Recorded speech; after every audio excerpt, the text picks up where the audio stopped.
सृष्टि के कण कण में और आपके हृदय में विराज रहे परमपिता परमात्मा को नमस्कार। मैं आज ईशावासी उपनिषद का 5वां मंत्र लेकर आपकी सेवा में प्रस्तुत हूँ। मंत्र कहता है कि वह अचल है और चल भी है, वह निकट है और दूर भी है, वह भीतर है और बाहर भी है। तो देखने में ये तर्क कहता है कि विपरीत चीजें एक साथ नहीं हो सकती। प्रकाश और अंधकार, ठंडा और गर्म, जीवन और मृत्यु, स्थिति और गति, समीप और दूर, भीतर और बाहर, सुख और दुख, प्रेम और घृणा आदि एक साथ नहीं हो सकते। लेकिन ध्यान से देखने पे पता लगता है कि ये अंतर बाहरी रूप का है, भीतर से सब एक है। आज तो विज्ञान भी मानने लगा है कि प्रकाश और अंधकार अलग नहीं है, केवल डिग्री का अंतर है।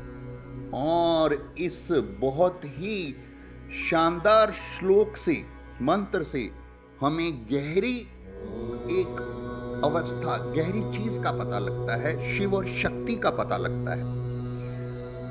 मंत्र हमें बताता है कि परमात्मा निर्गुण निराकार रूप में शांत अवस्था में, जब उनमें प्रकृति के तीनों गुण रजोगुण, सतोगुण, तमोगुण साम्य अवस्था में हैं, तो वह ब्रह्म के रूप में स्थित हैं।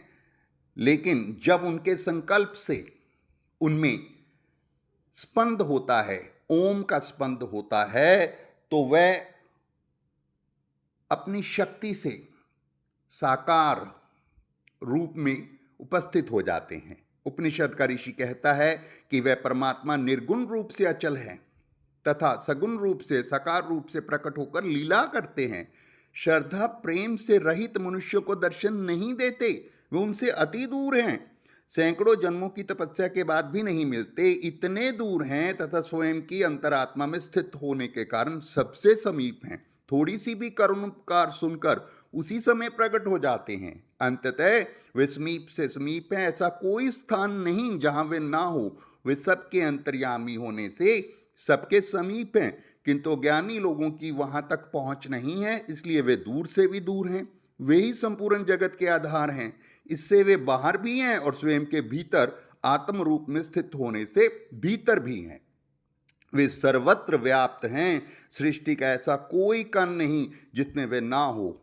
उस परम ब्रह्म की ऐसी अद्भुत महिमा है।